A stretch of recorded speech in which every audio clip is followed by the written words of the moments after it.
saludar a Federico Pastrana, que es economista, es consultor y que sigue especialmente cuestiones de salario, ingresos y puestos de trabajo, que tiene el gusto de atendernos. Así que, Federico, ¿cómo estás? Aquí te saluda Mariano Bender y Joaquín Mújica Díaz desde el lunes otra vez. ¿Cómo estás? Hola, ¿cómo va? ¿Qué tal, Federico? La primera pregunta tiene que ver con este último pantallazo, esta última foto que dejan ver los datos de la Secretaría de Empleo respecto a la evolución de los salarios, la evolución de los puestos de trabajo. Y lo que decíamos es que quizás como una especie de espejo invertido, así como el gobierno puede mostrar que la inflación desacelera, bueno, quizás las noticias no son tan buenas respecto a el poder de compra de los salarios y el empleo. ¿Vos qué estuviste observando en estos últimos números? Mira, Mariano, la verdad que lo que uno ve en el 2025 es algo que ya se podía anticipar. No solo lo que estábamos viendo a partir de los datos de paritarias, que son datos que permiten adelantar lo que sucede con los salarios de la gran mayoría de los trabajadores, sobre todo los trabajadores del sector privado registrados, que son los datos que está citando. Lo que nosotros estábamos viendo es que las paritarias durante 2025 tenían una pauta salarial que estaba por debajo del 2%. Entonces, ya podíamos anticipar que si la inflación no daba por debajo del 2%, el salario real no se iba a recuperar. Con lo cual, cuando nosotros vimos que los acuerdos salariales se firmaban entre los sindicatos y las cámaras en esos niveles, dijimos, bueno, esto es muy difícil y hay una especie de tendencia al estancamiento. Es decir, si la inflación se mantiene entre 1 y 2%, los salarios no van a seguir creciendo. Y efectivamente eso es un poco lo que sucedió. Ahora, lo otro que pasó es que la inflación se aceleró en marzo. Y como se aceleró a raíz del cambio de régimen cambiario que hizo el acuerdo, en el marco del acuerdo con el fondo, eso lo que terminó haciendo es que los salarios cayeron. ¿Sí? Y esa tendencia que vos estás nombrando, que es lo que pasó en los primeros meses del 2025, es una combinación de las dos cosas. Una pauta salarial demasiado exigente, que los actores la aceptaron, combinada con una aceleración inflacionaria en el marco de esta devaluación, no devaluación que sucedió a partir de marzo, ¿no? Con estas particularidades que vos estás explicando, pareciera difícil que haya un proceso de recuperación sostenida del salario. Esto lo digo no solamente viendo la secuencia más reciente del cambio de gobierno. Si uno aleja un poco más el zoom, los salarios privados, públicos y de los trabajadores informales todavía sigue estando muy por debajo de el techo que, corregime si no así, creo que en algún momento de 2017 habían alcanzado. Desde ese momento tuvieron una caída muy pronunciada, estancamiento durante el gobierno de Alberto Fernández, caída inicial de Milei y bueno, esta tendencia que estamos explicando ahora. Pareciera que con estas características que vos describís, ¿cómo podría el salario sostenidamente mejorar y recuperar todo eso que vino perdiendo en los últimos años? Bueno, mira, la respuesta tiene varios componentes, ¿no? Una cosa muy importante a tener en cuenta es que durante el gobierno de Milei, la forma que tuvo de crecer el salario real no fue a partir de negociaciones o salarios que fueron creciendo cada vez más en términos nominales, es decir, que se negociaba un mes 1, otro mes 2, otro mes 3, otro mes 4%, sino que fue una combinación de una caída muy rápida de inflación con aumentos cada vez menos importantes, es decir, se negociaba a principios de 2024 en torno al 18%, después se negoció en torno al 7% y se terminó negociando al 2%. Ahora, como la inflación fue cayendo muy rápido, lo que pasó es que hubo una recuperación muy grande del poder adquisitivo, como vos bien dijiste, después de una caída muy grande. ¿Sí? Es decir, tuvimos dos procesos históricos, una recuperación muy grande, pero también una caída muy grande a inicio de 2024. Entonces, eso es elevada volatilidad, ¿no? Le llamamos en economía. O sea, baja muy rápido y crece muy rápido. Ahora, como vos bien decís, mirá, cuando yo veo la película entera, lo que pasó es que efectivamente una contracción muy grande del salario real, histórica, y una recuperación histórica, pero yo estoy en el mismo nivel que antes. ¿Y cuál es la película hacia adelante? Bueno, mira, durante el gobierno de Milei la única forma que tuvieron los salarios reales y los ingresos reales de toda la economía de recuperarse fue bajando la inflación. ¿Sí? Vos tenías que tener necesariamente que la inflación baje mes a mes. Bueno, ¿qué pasó en el último dato? Efectivamente bajó la inflación. ¿Sí? Y fue bajando bastante, marzo, abril, mayo, bajó. Ahora, en el último dato ya está en 1,5 y la previsión que nosotros tenemos es que ese 1,5 difícilmente pueda seguir bajando, más bien parecería crecer un poco, con lo cual si las negociaciones cierran generalizadamente, como está pasando hoy, debajo de 2 puntos, lo que vas a tener es un estancamiento del salario real. En el sector que mejor perspectiva tiene, que es el sector privado registrado. dentro de las paritarias del sector público, o dentro de la negociación y el empleo público, te diría, es el peor segmento de todos. Porque tiene que no solamente te afecta este comportamiento generalizado de paritarias, en donde el salario real no crece, sino que tenés un ajuste del sector público, del gasto público, dentro de otras cosas que ajustan los puestos de trabajo y el salario público. Con lo cual, esos tipos, o sea, cualquier trabajador público, vos le preguntas cómo está, todos te van a decir que están peor. Algunos van a estar mucho peor, otros un poco peor, pero todos están peor, y el promedio te da 15% abajo. Unos están empatados, otros te dan 15% abajo. ¿Qué pasa con los informales? Bueno, los informales tienen dos formas de que el salario real pueda crecer, o los ingresos reales. Puede crecer o por actividad económica, o puede crecer porque baja la inflación.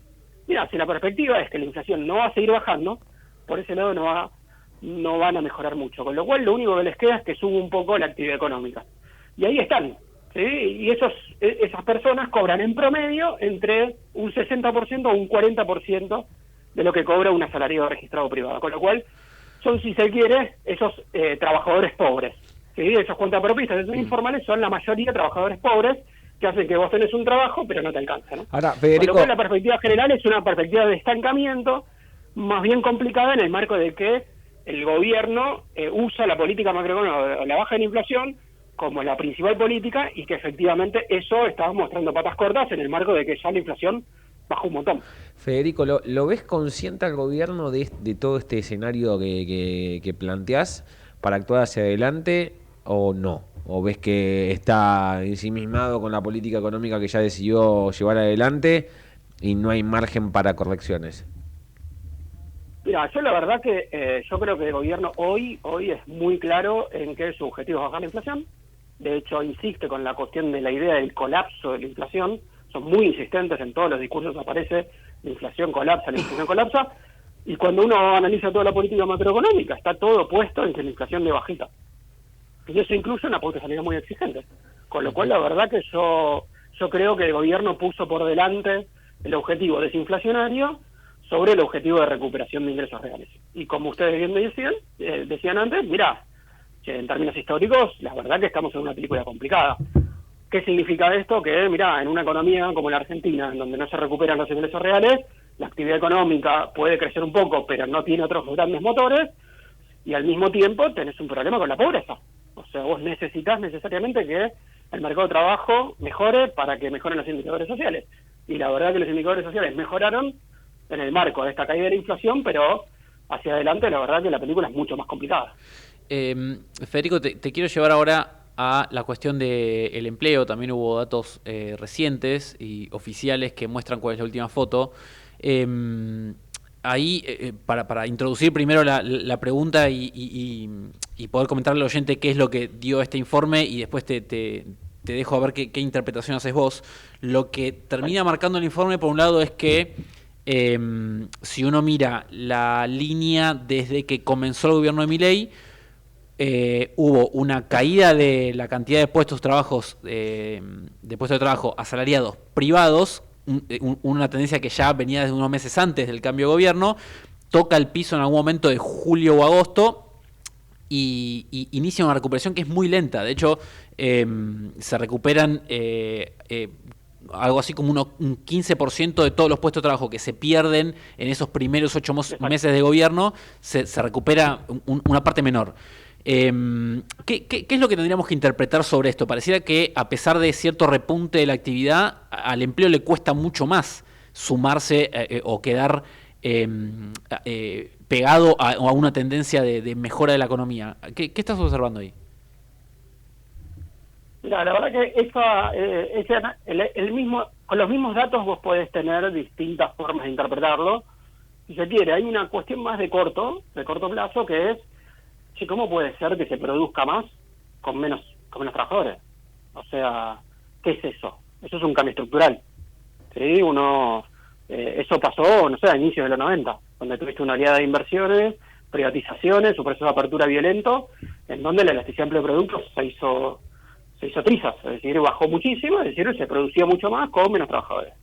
Y lo que ves ahora no es que pasa eso necesariamente en todos lados, no está pasando eso. Vos no tenés un boom inversor, ¿sí? No tenés un cambio de mano generalizado en la economía, y la economía no está creciendo O sea, hubo un proceso de recuperación económica, pero la economía no está creciendo como crecía a inicios de los 90, sostenidamente durante 4 años. No está, pareciera que no está pasando eso, ¿sí? Sino que es un crecimiento muchísimo más volátil, ¿no? Que más bien es la volatilidad lo que prima, ¿sí? Es decir, vos tenés crecimiento, después cae, después crece y después cae, ¿no? Eso es lo que muestran los indicadores de producción de los últimos meses. Y esa volatilidad más bien está relacionada con una característica que tiene la economía argentina, que empezó a mostrar en el 2010, a partir de 2016, que es interesante porque se ve en el marco de la caída de ingresos laborales, que es el afloramiento de la informalidad laboral, ¿sí? Más bien afloramiento es la consolidación, ¿sí? La informalidad laboral y el cuentapropismo. Cuando vos analizas todos los datos del mercado de trabajo, vos lo que ves es que efectivamente hubo una recuperación de la actividad económica, pero los puestos registrados no se recuperaron, pero sí se recuperaron y sí creció el cuentapropismo. Lo que te está diciendo es que hubo un empeoramiento del mercado de trabajo. ¿En qué sentido? En que vos hoy tenés personas que trabajaban en el sector registrado, que perdieron su puesto de trabajo, y que de alguna forma esas personas u otras lo recuperaron en el cuentapropismo. Y eso es algo que pasaba en los 90 en otros países, no en Argentina. En Argentina, cuando perdías un puesto registrado, te ibas al desempleo. Y te quedabas en el desempleo. Tenías problemas para volver a tener otro empleo. Ahora apareció algo distinto que pasaba más bien en México y en otros países latinoamericanos, en donde esas personas que dejaban de tener un empleo conseguían un empleo en el sector informal. Y ahora, ¿cómo puede pensarse eso? Y bueno, mirá, vos tenés muchísimas más formas ahora de tener o un segundo empleo o un empleo en el sector informal vía aplicaciones o empleos de muy pocas horas que te permiten tener un empleo refugio, ¿no? Entonces la pregunta de este momento es que, mira, vos podés tener una mejora en la actividad económica, pero no mejora el empleo registrado, pero sí los cuentapropios. Entonces la gente empieza a trabajar cobrando menos, en un empleo mucho más sin protección y muchísimo más flexible. ¿Por qué? Porque es lo que puede conseguir. Y entonces eso es lo que te explica lo que está aconteciendo. Ahora, es una respuesta que tiene datos de corto plazo, sí, que es lo que estamos viendo ahora en esta recuperación, pero que puede ser pensado en esa perspectiva más larga, es decir, un cambio estructural en el mercado de trabajo que se fue consolidando y que se da la mano de esto del empeoramiento de las condiciones del mercado de trabajo.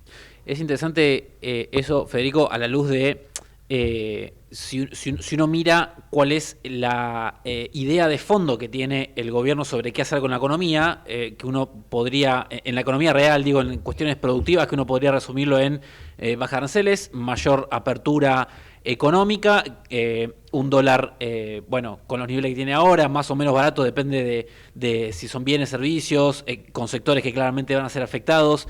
Bueno, ahí se cristaliza una imagen que probablemente tenga algunos sectores que terminen siendo muy perjudicados por todo ese cóctel, y ahí hay empleo que evidentemente no tiene forma de sostenerse, o ves que hay alguna forma de que, no sé, empleos industriales, de manufacturas y demás puedan no perder peso en favor de, bueno, contrapropismo, empleo de servicios y demás.